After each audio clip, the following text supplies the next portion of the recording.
You are listening to The Ben Keech Show, where every day the objective is simple. Ben will never stop fighting the fight and lighting the light on topics that affect you every day. How's everybody doing today? We are still in the month of January. 2024 is kicking off. Hopefully it's going well for you, and there's whatever goals you're trying to set for yourself. Hopefully you are still on track. My name is Ben Keech, and this is the Ben Keech Show, and I am excited as heck to be here today and talk with you fine folks. The goals for this year for me are exciting. Like, honestly, probably this year and the things that I'm wanting to do and accomplish with my life are probably the most ambitious I've set for myself. I'm starting a coaching company. I'm wanting to work closer with men and people in parenting and relationships. I am still am dedicated and diligent to getting one podcast episode a week. I have turned over. I'm finally going to read more than I watch Netflix, which I don't watch Netflix very much, which means I read even less. So the reading has been amazing. The information I'm just getting and kind of understanding better, I love it. And I'm just excited for whatever 2024 has in store for me. Let's get into the episode, shall we? Episode number 32. Season 2 we're in officially. Sounds like a Netflix show, but it's just how we talk, right? Working on some amazing guests coming up too, so things are happening. I don't know where you're watching or listening or how this works for you. Do me a favor, subscribe. There's no commercials here, right? There's no money being made. Like, this is literally just me providing something as best as I can. But what does help me is it does help for me to spread this word, get this out there. In an age where that's super easy to do, you're just a couple clicks away from maybe kind of passing this on to somebody that may find it interesting. And don't forget, follow me on TikTok. I'm actually just probably in the next couple of days, it's going to be close, but I'll have 1,000 people. Most of those are young people. Most of those people I don't know who they are, but that are following me on TikTok. And that is another way to get a positive message out there. So thank you for all of that. Let's get into the episode today. So the problem that we want to solve today, where are the true boys? Where are the true boys? Very specific on why I chose those words. Now think about it. If I were to say, where are the real men? You'd be like, oh yeah, I know exactly where he's going with this. Even if I were to include the female gender in that question, okay, I can kind of see where we're going. But think about it. When we use the term boys, think about the connotations that come with that. Immature, rambunctious, probably not organized, probably not an idea of where they're going. When we think of boys, we think of this very lively group of individuals, but there's even a negative way that comes across. So the way I think we need to view boys is we need them to be men. I mean, that's the problem. We all know what the problems are. A society that's lacking men is going nowhere fast. So we're going to talk about boys for a little while today and some of the things that hopefully we can do to positively impact them, to guide them, to show them some specific directions. We're going to start with the idea of Peter Pan. Peter Pan, the boy that would never grow up. Right, the Lost Boys, all of that kind of mentality. And not that what we don't want to do with boys or men is take that life out of them. We need them to have that excitement level. It's kind of like the cliche when a man comes home from work and the kids are wanting to roughhouse and tackle on him and punch him and play with him and all that stuff. Like, men have to be ready for that. Like, that's the boy that's inside of them, which is really one of their best attributes. But we're going to go into some other things today, so I hope you enjoy. Let's start with this. We need boys to become men. Why? Because me as a man There's things that I can do. There's things that I can provide that a female cannot. I don't care how great she is. I don't care if she just won an award for best mom of the Western Hemisphere. She can't do it in the same way as I am. And so, well, if that's true, maybe not all of you believe that, but stay with me. If that's true, then how a boy turns into a man, grows into a man, really, really matters to the people that are going to be in his life. It does make a big difference. While divorce is getting less, which is a positive, relationships are more and more still chaotic. We still have chaos. And I will say it all starts with the men. It always will all start. The buck stops with us. And that's the way a man should view it. Not as a victim, not as it's all out of his control. How is he leading? How is he guiding? Is he intentional with the way that he's living his life? Okay. All right. So we know that when that doesn't happen, we know that what happens with broken families. Broken families lead to communities that fall apart. I mean, think about this. I was talking with a group of friends the other day, and we were looking at just this dynamic that happened. Like late 60s, early 70s, divorce was starting to be on the rise, and feminism was on the rise. We're encroaching into the sexual revolution, so people are going to be more open and free with that. But families were starting to fall apart. And what our government did was they developed the welfare state. And so what they said was these because before this, regardless of race, even regardless of economic status, marriages lasted. It was the norm. And it didn't matter the color of your skin, and it didn't matter your zip code. Marriages across the board lasted. When marriages started to fall apart, it affected everyone, but it had the magnitude of the impact was even stronger in the inner cities. And so what our government said was like, okay, well, if you get married, you're not going to get our money. So what did women do? They still had kids, and they married the government. Well, he's expendable because the government's going to provide us money. Well, you make a man expendable, a man without goals, a man without true commitment, without true connection, is going to just continue to do stupid things. Who's going to pay the price? The kid. And the government has no business being in the business of raising kids anyway. What the government touches usually doesn't go over so well. So now we have a bigger problem, right? We have a matriarchal society in some inner cities, again, regardless of race, where women are the only ones standing. Men are in jail. Men are having other families with other people, doing other things. It's a mess. It's chaotic. And the kids suffer. So we want boys to turn into men. Where are true boys? Okay, well, it's gonna start with the men. And again, I will say this because I know somebody just got a little butthurt out there about, well, I'm a single mom and I'm raising my son and he's amazing. And I know. None of this is about you. But what this is for you. What this is about isn't how amazing you're doing and how that you can't turn out an amazing young man. I know that. I see it all the time. It's not what I'm saying. But you're not a man. You're not the father.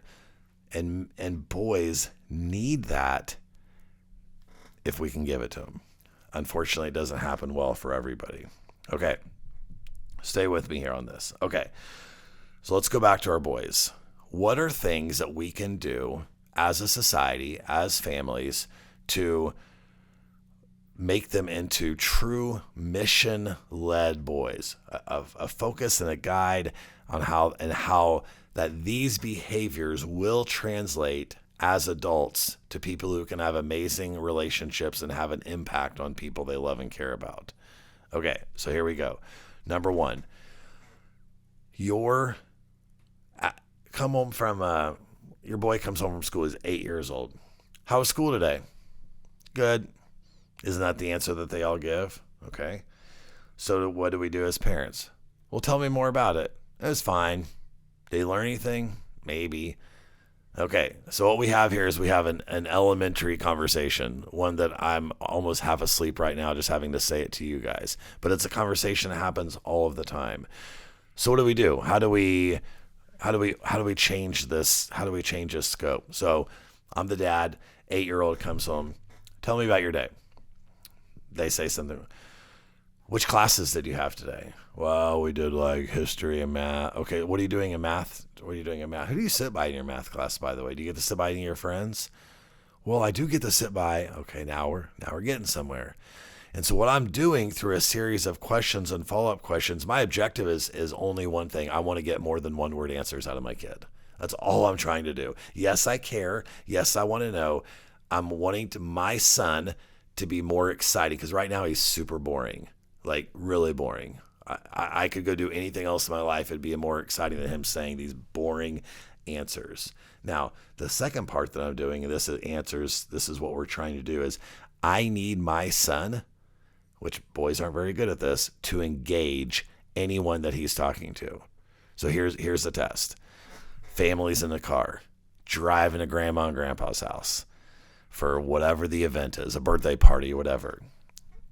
So here's what you're going to do, buddy. I lost a good name, so that's my name from the elf. What we're going to do is you're going to engage your grandmother in a conversation. Oh, I have to? Why? Well, yes.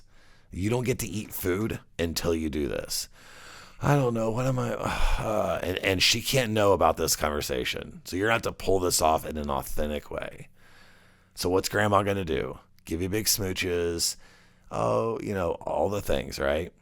And then you're going to be like, and then you have to ask your grandma a question. I don't care. Okay, right. That's right. You don't care. Well, no, I love her. No, you don't care. You actually don't care about anything going on in her life. True? No, I do. No, you don't. If you care about what's going on in someone's life, then you ask questions. Then you try to understand. Just like I would do when you would come home from school. I'm not letting you off the hook with these elementary answers. So what we're going to do is we're going to try this out with grandma. I don't know. You're going to have to figure it out. Well, okay, sure, we'll practice. We're driving. We got 10 minutes left. Grandma gives the hug, the kisses, the smooches. Ask you a few questions. If you don't know how to start and you know that she's going to ask questions, how about you answer her questions? Grandma, I've been wanting to tell you this that happened to me at school. Oh my gosh, grandma just like, she's going to live 5 more years in her life now because you're like engaging her. She expects you to be boring. She expects nothing out of you. You're just a flipping 10-year-old kid who has the communication skills of a slug. Like there's nothing even special about how you communicate. She loves you though. She wants you to grow into a man. She wants you to grow all these things. She loves you. We're not saying that. So answer her question in a way that tells her a story. And then, and only then, if you're going to be a more of an advanced kid, what are you going to ask her back? Grandma, I love when you make these cookies. Like, have you been making cookies your whole life, or do just all grandmas know how to do this? Like, oh my gosh. She's like, what is going on in this world? And this is what we want to do with our sons.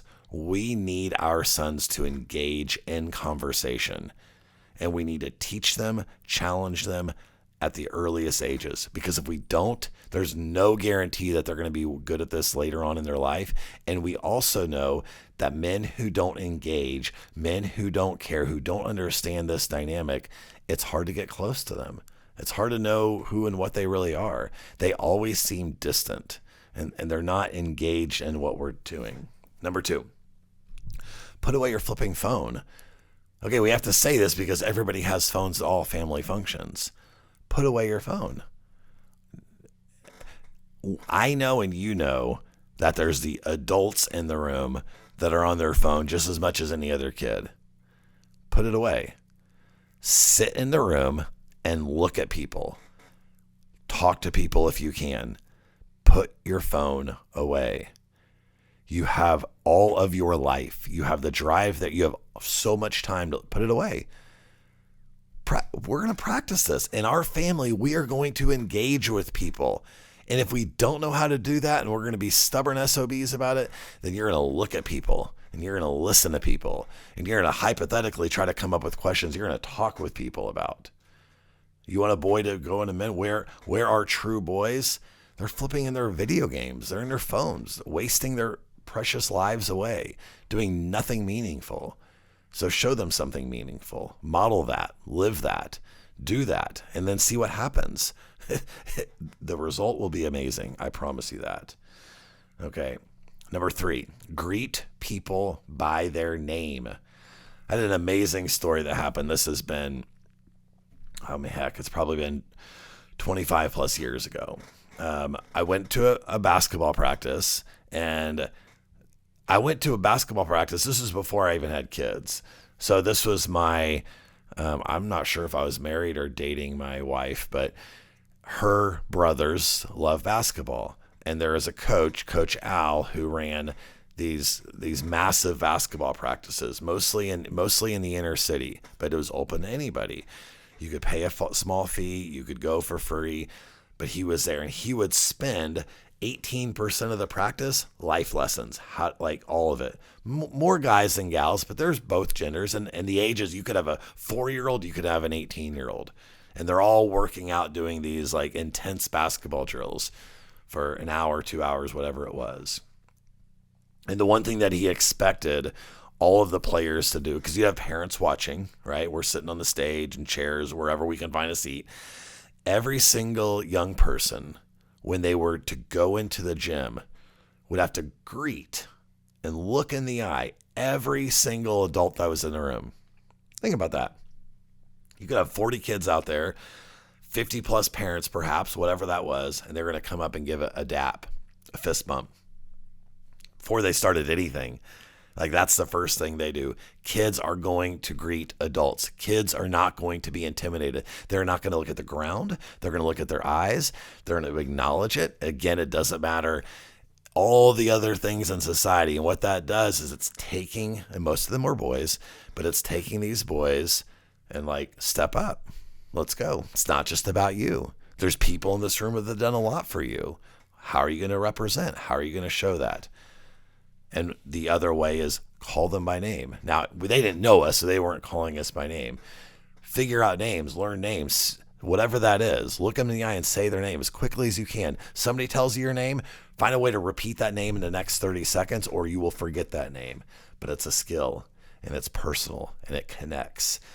And people are impressed, especially if you're establishing this simple habit for someone who's 12 years old. Do you know where this is going to take them when this becomes a habit? Number 4, flipping smile. Smile. Look at people. Be happy. Engage in people. Look in their eyes. How you express yourself and how you look matters. Smiling at your phone doesn't count.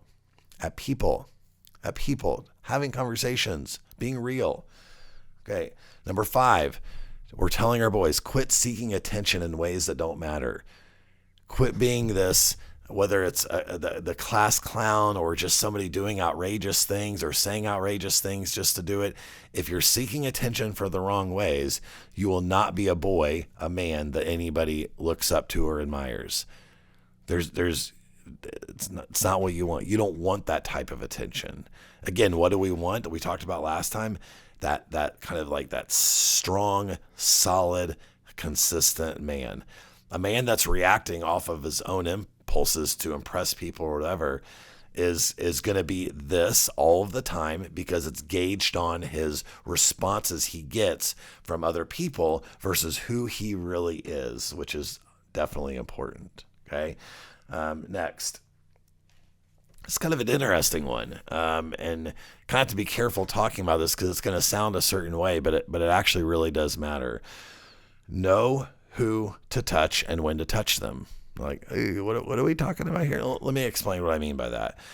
So we know that human touch is important. We know that there's been experiments done with babies in China who were basically left in broken down orphanages, cribs, no home, no parents, left on, and they die just simply by not having contact. Human beings need contact. Now, there's the creepy kind of contact that some presidents do where they like hover and breathe in little kids' ears. Like, that's just weird. Don't do that. I'm not talking about being stupid. Some people haven't figured it out yet. The good thing is he doesn't really remember doing it. So it's kind of like, okay, because anyway, another story. We're not getting into politics today. Although some of you probably wish I would, because that would be really funny. But it's to give, it's that hug, it's that hand on the shoulder, it's that, what I found that's interesting that, boys sometimes do is, they want to wrestle and fight, and that's kind of their like love language sometimes with another man. It's very, it comes in different forms, but that contact is important. And men need to, it's hugging their sons, it's doing these things, but it's also, what are the boundaries? I'll never forget in sixth grade, there is guys, we call it goosing a girl. Again, I don't know. And you go up to a girl and, slap her butt, or I was like, pinch her, whatever they did. I was like, I'm not doing that. I don't know her. My dad, there's like, no, we don't, there's certain things you don't do, and there's boundaries, and you respect those things, and you know what that is and isn't. We're not here to take advantage of in these ways. And so but it doesn't mean that all contact's bad, and it doesn't mean that people don't need that. And so even with our sons, we want to teach them that. The healthy, the unhealthy. Boundaries not. But we don't want to just go into this mentality, and I see people doing, well, I can't do anything because someone's going to, no, there's appropriate times for that. There really is. You guys have heard of the golden rule. Okay, well, I've heard this called different things, the platinum rule, different things, but an interesting thing to teach boys is to treat people how they want to be treated. What do they need? How do they want and need? And what that does is it's not about you. It's not about me. It's about what do they need? And are you in tune and in touch enough to know what that is? That could be going and, giving your mom a hug on a day that you can tell that she's struggling. That can be knowing that your brother is really deflated about something and saying the right thing or doing the right thing. Giving someone what they really need in different moments. But you got to feel it. You got to know it. You got to be in touch with it. And if we can help our boys with this skill set, they got a chance to be a pretty doggone good husband then. Because we all know that there's going to be, and I don't say this in a bad way, but there's going to be a lifelong emotional roller coaster if you're married. Women are emotional beings, much more than men. And so having a read in that and understanding that and being able to be in touch with that and then give the appropriate love to that, they're going to be solid. Why are we teaching these? Are we doing this? Like we're missing out on, my son can hit a baseball 300 feet, but can he do this? Can he empathize? Can he understand? Can he be there in that way? It's a much more valuable tool. If men, and I believe what I'm about to tell you, everything in relationships starts and ultimately can stop with a man. A man brings something to the table that a woman chooses or doesn't choose to receive.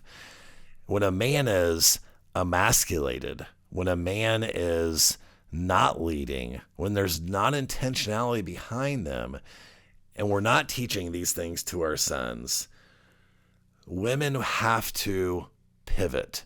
They pivot into their masculine.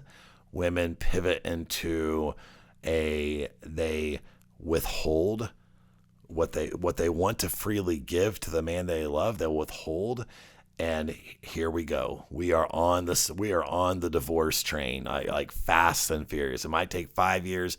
It might take 20 years, but I'm telling you, it's right around the corner. It's happening.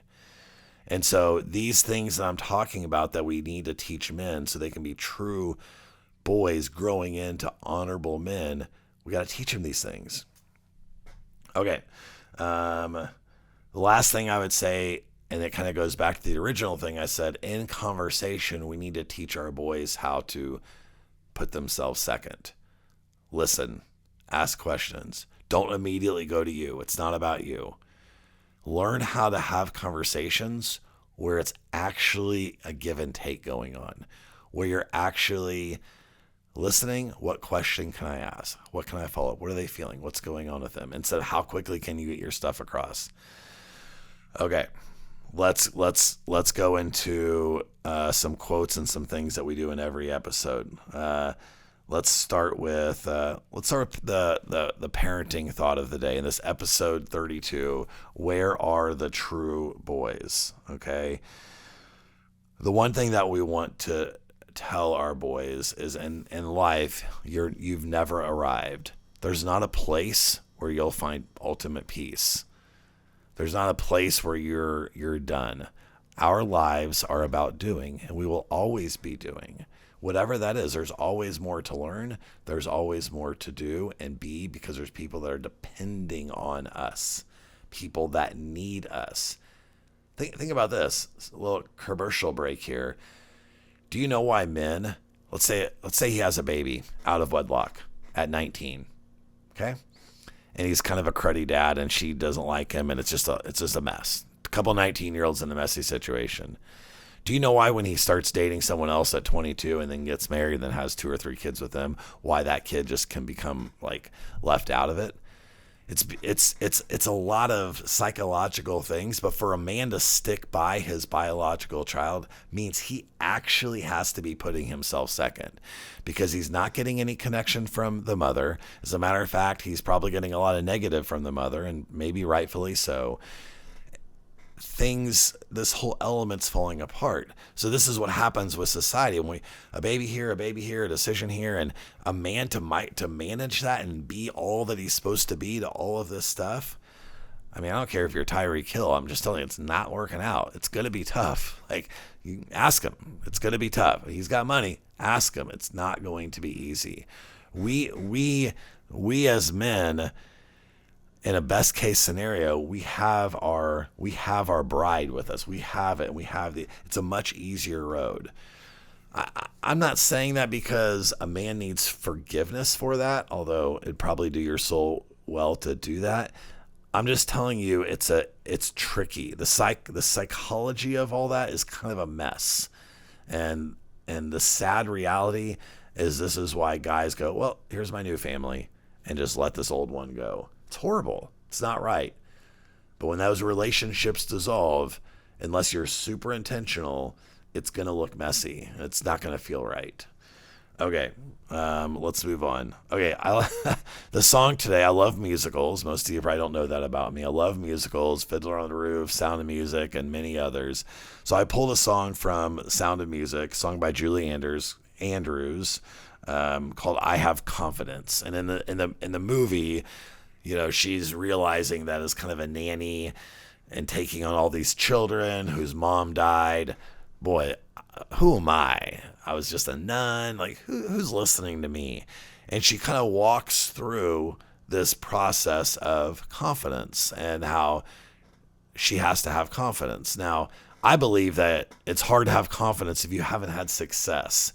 It's hard to have confidence in anything unless you've done something. So, that's just kind of a side note, but a couple thoughts on these things that I was thinking of men and how it impacts them. Men have doubts. Song talks about it. Men have worries. Men are seeking courage to be the type of man that they are, that they can be. And so we all have those doubts. We all have fears. We all feel sometimes that we're not going to make it. Like, who am I? It takes courage. Courage is something we want everybody to have, but courage, boy, it's not always there. But it takes courage to do the right thing and to dig deep in yourself. And what in the movie, those kids needed her desperately, but she had to see that. She had to see who she was and what she had to offer, just like every dad does. But this and the money and the whatever, and she doesn't like me, and I've made these mistakes, and stop it. People are relying on you. If you're a man, people need you. You don't get to lock yourself. People are relying on you. And if you feel insignificant, and if you feel that you have nothing to offer, and there's something, and you're in that place, you're probably going to kind of disappear and live those realities will then be your realities. So we have to get to a place where we have the courage to be who we really are. And we have to take this mentality with our boys. We have to speak into them about who they are and what they are. And when that comes from your dad, it needs to come from your mom and dad for sure. It should. There's different reasons why that's beneficial. But boy, it's powerful when a dad can do that for his son. Okay. The quote, what a healthy man brings to a child, you can't replicate that. What a healthy man brings to his child is something that is transformative in our world, in our country. It's not just this little insignificant thing. It really, really does matter. What a man can do for his child can overcome, like the sins of a family. Let's say, like what I'm meaning by that is the generational curses that sometimes go on. It can overcome racism, which has held people back. It can overcome sexism. It can overcome a lot of ills. A man speaking into his son in the appropriate way and teaching him these things. And when that happens, and when that boy starts practicing these things and then becomes a man, what that does changes everything. It's a game changer. It is literally a game changer, and everyone benefits. That's all I got today for you folks. I have loved the last 2 weeks and kind of talking about this. I am actually looking to kind of develop a coaching career in this because I really want to speak individually and be able to answer questions and have actually authentic conversations with the things that men are struggling with, the things that boys are struggling with. It's real. It is an epidemic. All you have to do is talk to women without men who have seen it's all over the place. In my opinion, fatherlessness and just the state of men currently, it is the biggest epidemic going on. So I'm going to try to do something about it. Thank you for listening, folks. Have an amazing day. We will talk soon. Bye. Thank you so much for listening. Let's keep the conversation going. You can reach out on Ben's website, www.benkeechshow.com, or on social media to chat. And please remember to subscribe so that you never miss an episode.